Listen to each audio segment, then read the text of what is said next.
आइए आज हम अंतर्गणन और बाह्यगणन की प्रत्येक द्विपद विस्तार विधि के बारे में हम जानेंगे। प्रत्येक द्विपद विस्तार विधि एक महत्वपूर्ण विधि है, परंतु इस विधि की कुछ सीमाएं भी हैं। यह विधि अंतर्गणन एवं बाह्यगणन के मूल्य ज्ञात करने के लिए सभी प्रश्नों के लिए उपयोग नहीं किया जा सकता। ये उन्हीं प्रश्नों के लिए यह उपयोगी होंगे जिन प्रश्नों में x के पद मूल्य का अंतर समान हो। और दूसरी बात यह है कि हमको उसी समान अंतर वाले पदों का ही अज्ञात मूल्यों की हमको गणना करनी है।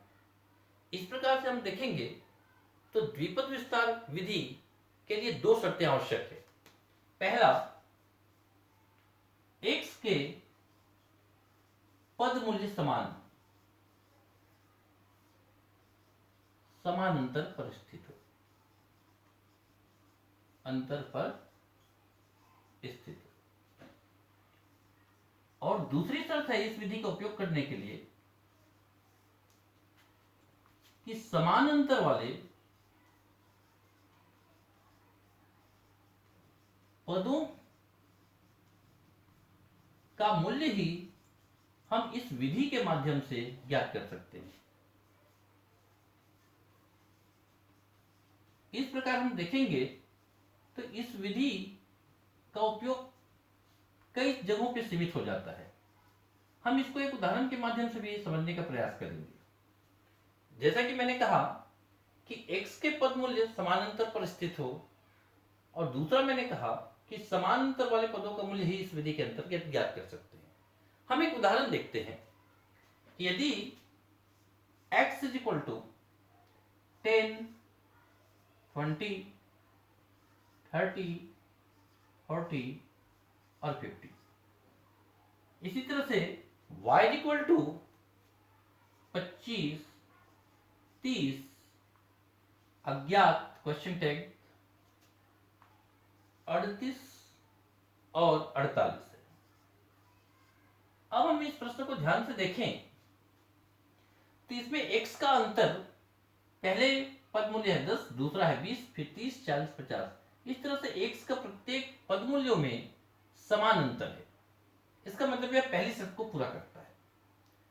दूसरी बात मैंने कहा था कि इस समान अंतरों पर स्थित अज्ञात पद मूल्यों की गणना ही इस विधि के अंतर्गत किया जा सकता है। यहां पर हम देखेंगे कि हमको 30 के समक्ष y का पद मूल्य अज्ञात है, जिसको हमको ज्ञात करना है। यह समान अंतर वाले पद पर ही स्थित है। यहां पर हम प्रत्येक द्विपद विस्तार विधि का उपयोग कर सकते हैं। अब हम प्रत्येक द्विपद विस्तार विधि के अंतर्गत हम कैसे इसको हल करते हैं, इस विषय पर हम आगे अध्ययन करेंगे। तो इसका सबसे पहला प्रक्रिया है कि हम x के जो मूल्य हैं उनको हम एक नाम दे देंगे, x0 से शुरू करके x1, x2, x3, x4। इसी तरह से जो हमारे y के जो पद मूल्य हैं उनको हम y0, y1, y2, y3 और y4, इस तरह से हम उनको एक संकेत दे देंगे। ये हमारी पहली प्रक्रिया है। फिर इसमें हम ये देखेंगे कि इसमें ज्ञात पद कितने हैं।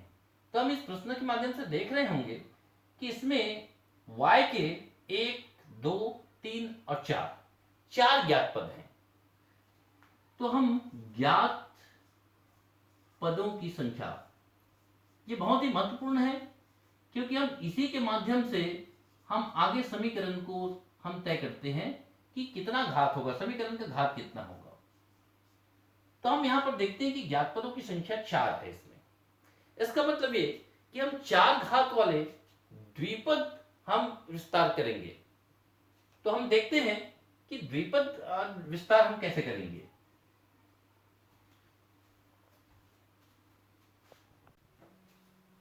आइए हम देखते हैं कि 4 ज्ञात पदों वाले प्रश्न में हम द्विपद का विस्तार कैसे करेंगे। तो चूंकि यहाँ पे पदों की ज्ञात संख्या 4 है, इसलिए हम y4 से प्रारंभ करेंगे। y4 इसकी एक निश्चित प्रक्रिया है, जरा ध्यान देंगे इसमें सभी छात्र छात्राएं। चूंकि ज्ञात पद 4 हैं, इसलिए हम y4 से यहाँ पे प्रारंभ करेंगे। पहला पद पॉजिटिव यानी धनात्मक होगा, दूसरा पद ऋणात्मक होगा। इसको क्रमशः हम कम करते जाएंगे। पहला y4, दूसरा y3, फिर धनात्मक y2, फिर ऋणात्मक y1, अंत में धनात्मक y0 बराबर 0। इसमें ध्यान देने की जो बातें हैं वो चूंकि 4 ज्ञात पद हैं इसलिए हमने y4 से शुरू किया और y0 तक हमको ले जाना रहेगा। तो y4 पहला पॉजिटिव था, दूसरा नेगेटिव, फिर पॉजिटिव, इस तरह से क्रमशः पॉजिटिव नेगेटिव होते रहेंगे। अब हमको इसमें y4, y3, y2, y1 और y0 इनके गुणांक तय करने होंगे। तो ये गुणांक तय करने के लिए भी एक विशिष्ट इसके तरीके हैं जो हमको सीखना पड़ेगा। मैं व्यवहारिक रूप से यहाँ पर आपको समझाना चाहूंगा, फिर आप समझेंगे। क्योंकि इसमें ये y4 के यहाँ पर कुछ नहीं है, इसका मतलब यहाँ पे जो गुणांक है वो 1 के बराबर है। तो हम इसमें तरीका हम सीखेंगे, टेक्निक सीखेंगे कि यहाँ पर जो उपसंकेत होंगे और प्रारंभ में जो गुणांक होंगे इन दोनों का हम गुणा कर लें। तो 4 इंटू 1, 4, 4 गुणित 1 बराबर 4। और हम ये देखेंगे कि ये कौन से क्रम संख्या में है, इस समीकरण में इसकी क्रम संख्या कौन सी है। तो चूंकि ये पहला पद है तो इसलिए ये पहला पद होगा। तो ये 4, यहाँ पे कुछ नहीं है मतलब यहाँ पे 1 है, कुछ नहीं है मतलब 1 है। तो 4 गुणित 1, और चूंकि ये पहले क्रम पे है उस डिवाइड कर देंगे बटे 1 से। तो 4 गुणित 1 बराबर 4 बटे 1 यानी 4। वही क्रम संख्या हमको यहाँ पे गुणांक के रूप में लिखना है।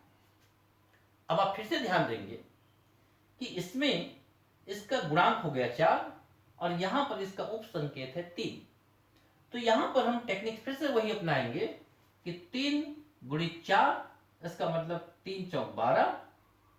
और ये क्रम संख्या पे है, ये कौन से क्रम संख्या पे है, ये पहला क्रम संख्या, ये दूसरा। तो 3 चौक 12 डिवाइडेड बाई, हम 2 से इसका डिवाइड कर देंगे। तो 3 चौक 12 डिवाइडेड बाई 2 यानी आ जाएगा 6। तो यहां पर हो जाएंगे 6। इसी तरह से हम फिर आगे बढ़ेंगे। यहां पर उपसंकेत है 2 और गुणांक है 6। 2 गुणित 6 यानी 2 छक्के 12। और ये क्रम संख्या कौन सी है, तीसरी, पहला, दूसरा, तीसरा। तो ये हो जाएगा तीसरा, डिवाइड बाई 3 कर देंगे।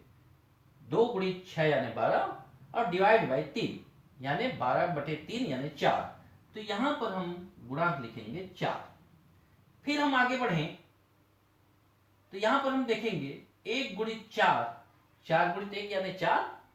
और ये कौन से क्रम पे, चौथे क्रम पे है। इसका मतलब हो जाएगा 4 बटे 4 यानी 1। तो इस तरह से हम किसी भी द्विपद का विस्तार हम कर सकते हैं और उनका गुणांक हम लिख सकते हैं। तो अब हमको ये हमने सीख लिया होगा कि ये हम गुणांक कैसे ज्ञात करते हैं। इसी को हम एक फार्मूला रूप में भी लिखते हैं जो मैं यहां पे आपको बताना चाहूंगा। y का गुणांक इक्वल टू पिछले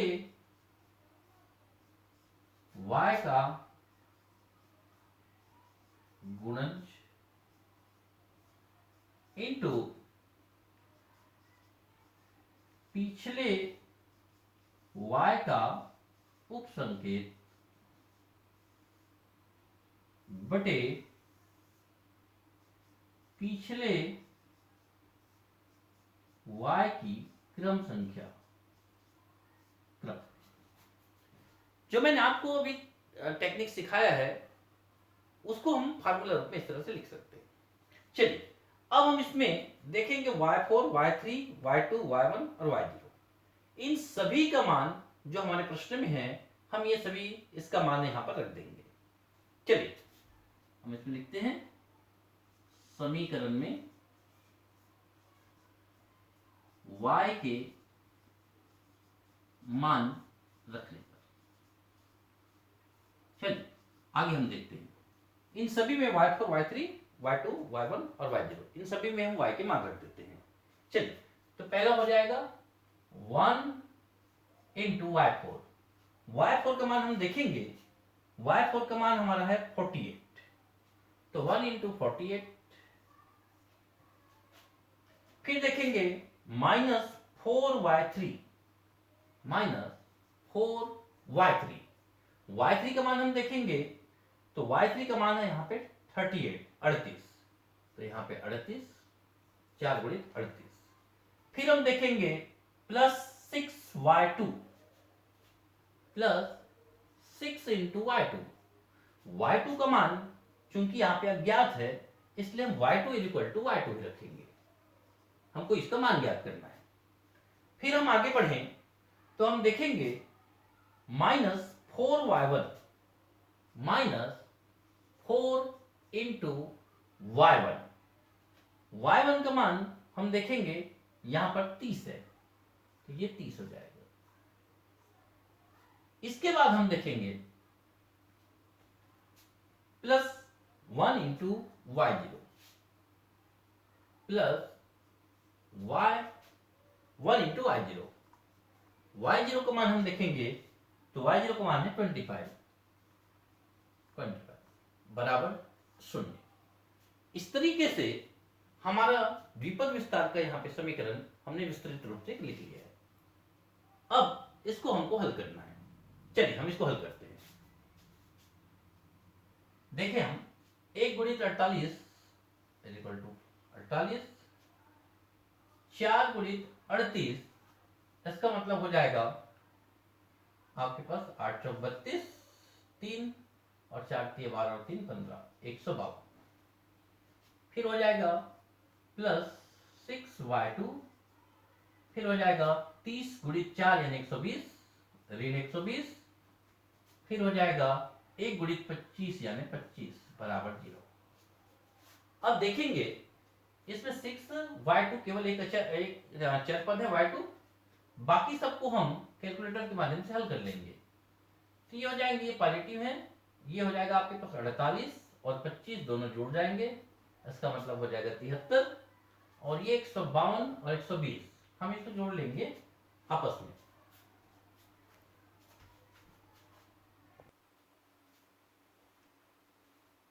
हम इसको जोड़ते हैं, तो ये हमारा इसका मान आएगा 172 और 120, ये दोनों को जोड़ेंगे हम तो 272 होंगे, और 48 और 25 को जोड़े तो आपके पास 73 हो जाएंगे। इस तरह से ये हो जाएगा हमारे पास -199 199 प्लस 6y2 बराबर 0। हम इसका पक्षांतर कर देंगे, तो 6y2 बराबर 199, ये पॉजिटिव बन जाएंगे जाके, इसलिए y2 इक्वल टू 199/6। इसका अर्थ हो जाएगा, हम इसको भाग दे देंगे, तो हो जाएगा 6 × 18, 6 × 18 और 6 × 6। इसका मतलब यह है कि हमारा y2 का मान 33.13 यहां पर आया हुआ है।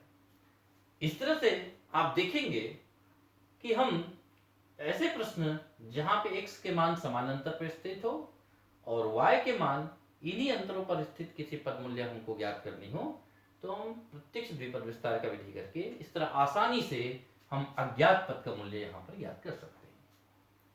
तो ये एक अज्ञात पद वाले प्रश्नों का उत्तर हम किस तरह से, हम कैसे उसका मान निकाल सकते हैं, मूल्य निकाल सकते हैं, ये हमने सीखा। अब हम अगले वीडियो में एक से अधिक पदों, अज्ञात पद जो होंगे, उसका मान निकालना हम सीखेंगे।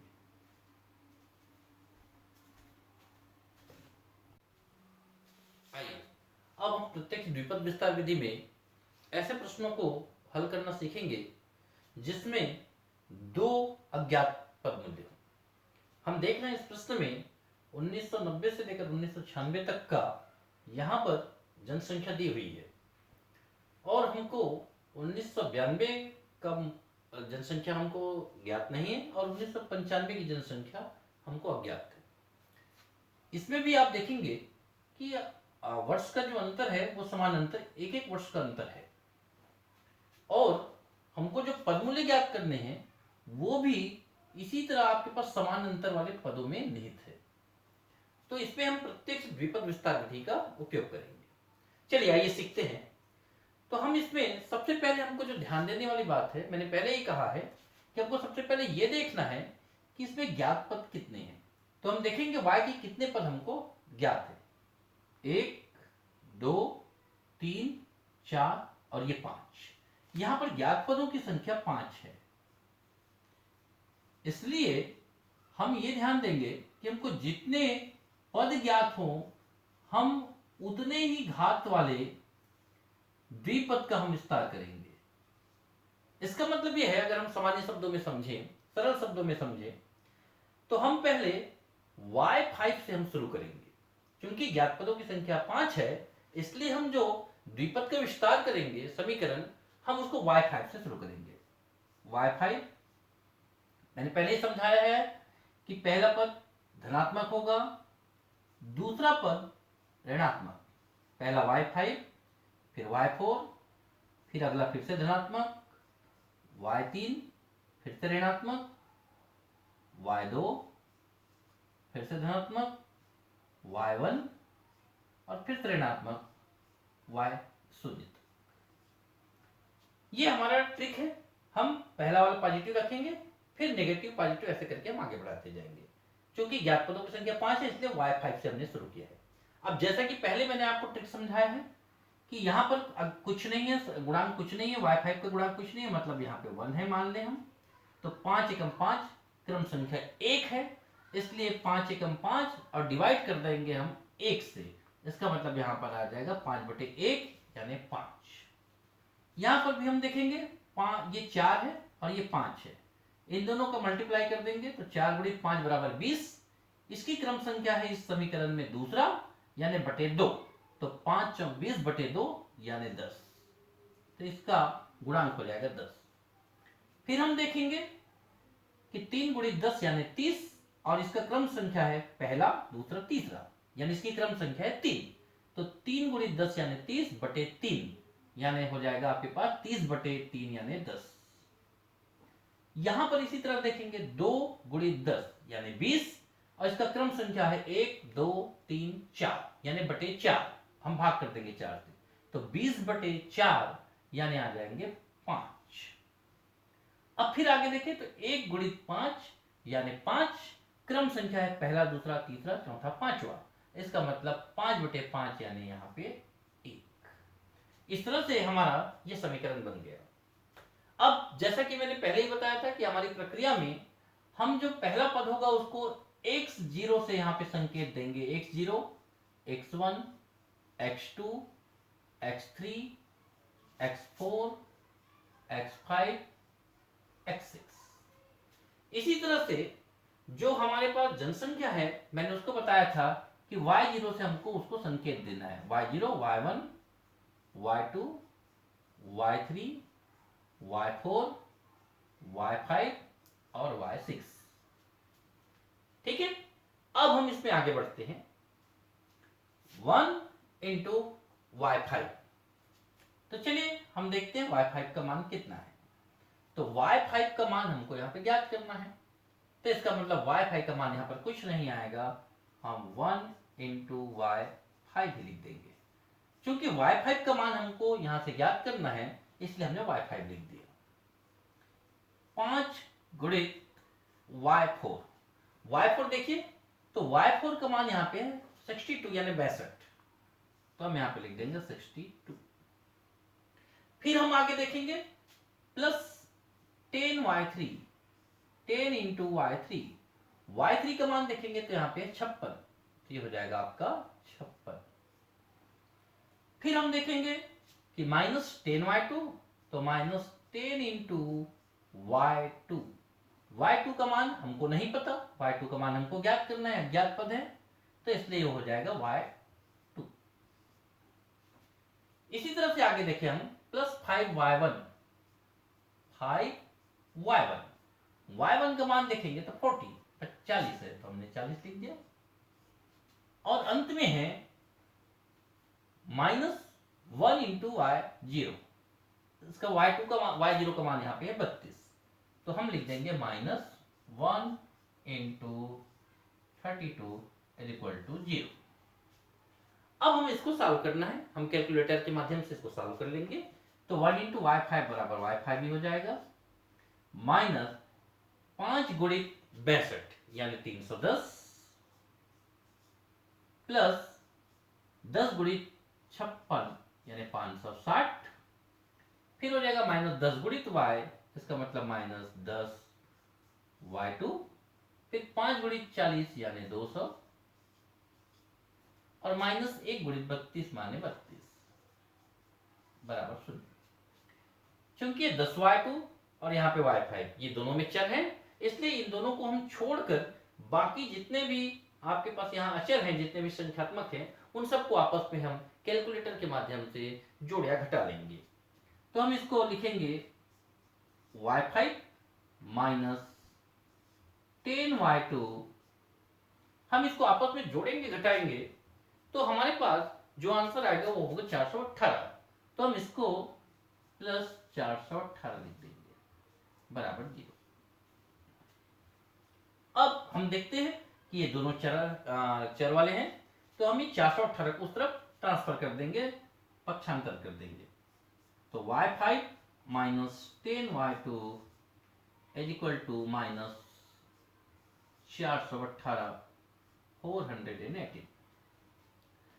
चूंकि ये नेगेटिव है इसलिए इसको पॉजिटिव बनाना हमारे लिए ज्यादा अच्छा होगा। तो हम सभी में इस पूरे समीकरण में -1 का मल्टीप्लिकेशन कर देंगे, तो ये माइनस y5 हो जाएगा, ये पॉजिटिव बन जाएगा 10y2 और ये बन जाएगा 418। मैं फिर से इसमें बताना चाहूंगा, आप ऐसा ही रख दे समीकरण को तो भी हम इसको हल कर सकते हैं, लेकिन हम जो संख्यात्मक है उसको हम धनात्मक बनाएं तो ज्यादा अच्छा है, इसलिए हमने -1 से इस पूरे समीकरण में गुणा कर दिया है, तो इसलिए सबका चिन्ह चेंज हो जाएगा। इस तरह से ये हमारा पहला समीकरण बन गया। अब चूंकि इसमें दो अज्ञात पद हैं y2 और y5, इसलिए हम इसमें एक समीकरण और लेंगे। अब इसमें ध्यान रखना है हमको कि जब दो अज्ञात पद होते हैं तो एक समीकरण तो हमको ज्ञात पदों की संख्या यानी 5 के रूप में हमने लेंगे, विस्तार करेंगे जैसा कि हमने अभी किया है। अब क्या करना है ये हमको ध्यान रखना है कि अगला समीकरण जो हम बनाएंगे उसमें जो ये उपसंख्या है, जो हमारे पद विस्तार हमने किया है, उसमें जो y की उपसंख्या है उन सब में 1 की वृद्धि कर देनी। जैसे यहां पे 1y5 है तो इसको हम 1y6 करेंगे, y5 की जगह में हम y6 रखेंगे। इसी तरह से यहां पे 5y4 है तो हम y4 की जगह पे y5 रखेंगे। इसी तरह से यहां पे y3 की जगह पे 1 बढ़ाकर y4 रखेंगे। इसी तरह से पूरे समीकरण में जहां जहां पे y की जो संख्या है उपसंख्या है उसमें हम 1 की वृद्धि कर देंगे। इसी को हम आगे यहां पे लिखेंगे, y के उपसंकेत में 1 की वृद्धि करने पर। आइए अब हमारा समीकरण जो हमने पूर्व में ज्ञात किया हुआ है, इसी समीकरण को हम नए रूप में लिखते हैं एक वृद्धि करके। ये हो जाएगा 1 इंटू y6 माइनस 5y5, एक बढ़ा दिया हमने, प्लस आइए देखते हैं 10y4 माइनस 10y3, फिर आगे देखते हैं plus 5y2 minus 1y1 is equal to 0। अब आप इस प्रश्न में ध्यान से देखेंगे, इस समीकरण में जब हमने विस्तार किया है तो यहां पर जो अंतिम y के मान है, y के उपसंकेत है, वो 0 ना होकर 1 हो रहा है। तो ये ध्यान रखेंगे जब हम y के उपसंकेत में की वृद्धि करेंगे तो हमको यहां पर घबराना नहीं है, हमारा जो अंतिम y के अंतिम जो उपसंकेत आएंगे वो 0 की जगह पे 1 आएंगे। तो ये हमको ध्यान में रखना है। अब इसमें y के जितने भी y6 y4 सभी के मान जो है हम प्रश्न से देख के यहाँ पे मान रख देंगे। चलिए तो यहाँ पे हम लिखते हैं y के मान रखने पर, आइए देखते हैं 1 इंटू y6, 1 इंटू y6, देख ले y6 कहाँ है, तो y6 ये 84 84, तो हम यहाँ पे लिख देंगे 1 इंटू 84 यानी 84 माइनस 5y5, y5 का मान हमको ज्ञात करना है, तो ये हो जाएगा 5y5 plus 10y4, 10 into y4, y4 का मान देखेंगे तो 62 है, हम यहां पर 62 रख देंगे, माइनस 10y3, y3 का मान देखेंगे तो y3 का मान कितना है 56, तो यहां पर 56 रख दी, फिर आगे प्लस 5y2, 5 इंटू y2, तो y2 देखेंगे, y2 का मान हमको ज्ञात करना है, तो हम y2, फिर आगे minus 1 into y1, 1 into y1, y1 का मान देखेंगे तो यहां पर 40 है, हम इसका मान 40 रख देंगे बराबर जी जी। इस तरीके से हमारा ये समीकरण हम इसको हल करते हैं, तो ये हो जाएगा 1 इंटू 84 यानी 84 माइनस 5y5 प्लस 10 इंटू 62 यानी 620, फिर हो जाएगा माइनस 560, फिर हो जाएगा 5y2, इसके बाद हो जाएगा माइनस 40 इज इक्वल टू 0। अब हम देखेंगे कि इसमें हम इसको कैलकुलेटर के बारे में, क्योंकि ये y5 और ये y2 ये दोनों हमारे चर हैं, इसलिए हम इसको जैसा का ऐसा वैसा के वैसा ही लिख देंगे, इसमें हमको कुछ नहीं करना। ये 84, 620, 560 और माइनस 40, इनको हमको आपस में कैलकुलेटर के माध्यम से हल करना है, तो इसमें आएगा 104, तो 104 बराबर 0, इसको हम समीकरण 2 का नाम दे देंगे। इस तरह से हमारे पास दो युगपत समीकरण हमको मिला है। पहला समीकरण है माइनस y5 प्लस 10y2 बराबर 418, और दूसरा समीकरण है minus 5y5 plus 5y2 plus 104 बराबर 0। हम इसको चाहे तो थोड़ा सा और आगे बढ़ा दें तो ज्यादा अच्छा होगा, हम इसको थोड़ा सा और आगे बढ़ा देते हैं, तो ये हो जाएगा minus 5y5 plus 5y2 is equal to minus 104। जैसा कि मैंने पहले कहा था कि चूंकि ये नेगेटिव है इसलिए इसको पॉजिटिव बनाने के लिए सभी में -1 का हम मल्टीप्लिकेशन कर देंगे, गुणा कर देंगे, तो सब में सबका चिन्ह चेंज हो जाएगा, तो हो जाएगा 5y5, ये धन का ऋण हो जाएगा, 5y2 बराबर 104, समीकरण नंबर 2। मैंने पहले भी जैसे कहा कि अगर हम यहां तक ही छोड़ दें और इसके बाद अगर ये ना करें तो भी हमसे हल हो जाएगा, लेकिन ज्यादा अच्छा है कि हम ऐसा कर दें, इसको धनात्मक बना दें। इस तरीके से हमको दो समीकरण मिल गए हैं। अब ये दोनों समीकरण को हमको हल करके y5 और y2 का मान निकालना है। ठीक है, तो हम देखते हैं इसको कैसे हम हल करेंगे।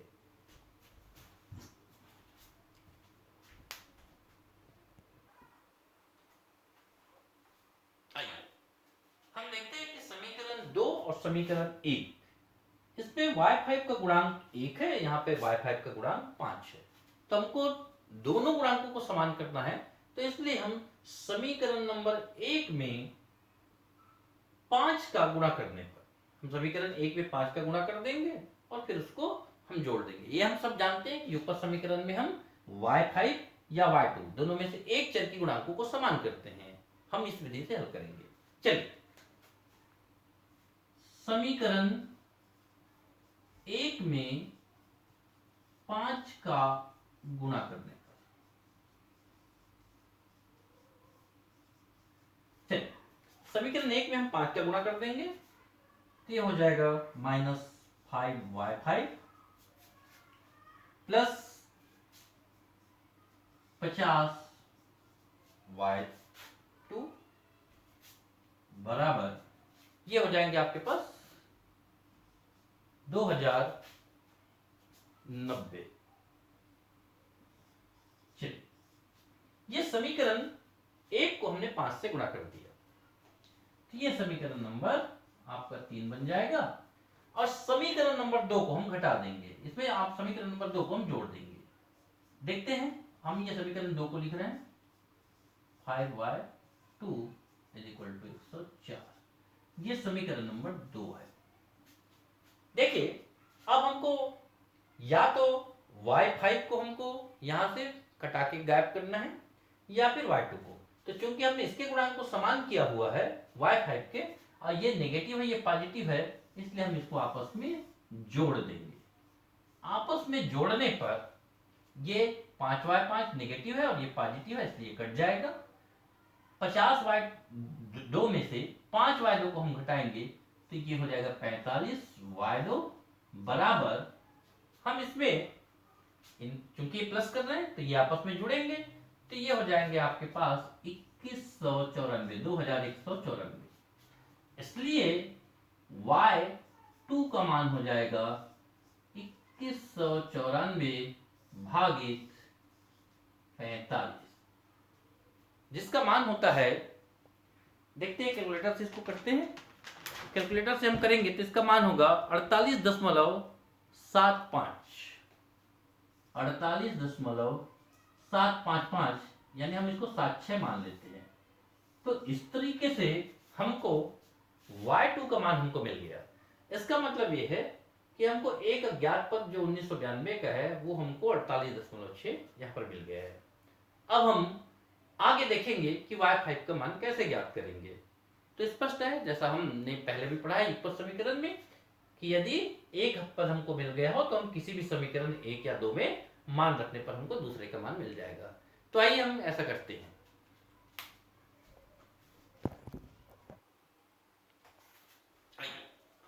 जैसा कि मैंने कहा कि y2 का मान हमको मिल चुका है, तो y2 का मान समीकरण 1 में रखने पर, हम किसी भी समीकरण में इसका मान रख सकते हैं। मैंने 1 में रखा है इसको, आप चाहे तो 2 में भी रख सकते हैं, लेकिन मैंने 1 पर रखा है। तो आइए समीकरण 1 में हम रखते हैं मान -y5 समीकरण 1 में है, प्लस 10y2। y2 की जगह में हम y2 का जो मान आया हम उसको रखेंगे, तो वो है 48.76 इक्वल टू 100 कितना है 418, तो 418। ठीक है, अब हम देखते हैं आगे। -y5 प्लस 10 गुणित, अगर इतना हम कैलकुलेटर से करें तो ये आ जाएगा 487.6 बराबर 418। क्योंकि y5 निगेटिव है इसलिए हम उसको उस तरफ पक्षांतर कर देंगे, तो ये हो जाएगा 487.6 और 418 इधर आ जाएगा, तो इस तरफ नेगेटिव हो जाएगा, ये उस तरफ जाके पॉजिटिव बन जाएगा y5। तो 487.6 में से 418 हम घटाएंगे तो ये आ जाएगा 69.6 बराबर y5। तो इसका मतलब ये आंसर नंबर 2 हो गया, आंसर नंबर 2। तो इस तरह से y5 का मान यहाँ पर और y2 का मान यहाँ पर, हमने दोनों ही मान हमने निकाला। बस हमको ये ध्यान में रखना है कि ये विधि जो है हमको उस जगह पे अपनानी है, ये प्रक्रिया उस जगह पे अपनानी है जब y के दोनों मान अंतर्गणन हो। इसका मतलब समंकमाला जो दिया गया है उसके बीच में स्थित हो, वो दी गई श्रेणी से बाहर यानी बाह्य गणन की गणना ना करनी हो, ये हमको ध्यान में रखना है। तो हमने इस प्रश्न में देखा था कि 92 और 1995 दोनों अंतर्गणन पद था, तो इसलिए हम उसमें इस तरह का प्रक्रिया अपनाएंगे। इस तरह से हमने दो ज्ञात पदों को ज्ञात करना हमने सीख लिया है। आगे हम देखेंगे कि कैसे एक अंतर्गणन और एक बाह्य गणन, दो ज्ञात पद अगर इस तरह से हो, एक अंतर्गणन हो और एक बाह्य गणन हो, तो हम उसको कैसे गणना करेंगे, हम इस विषय में आगे पढ़ेंगे।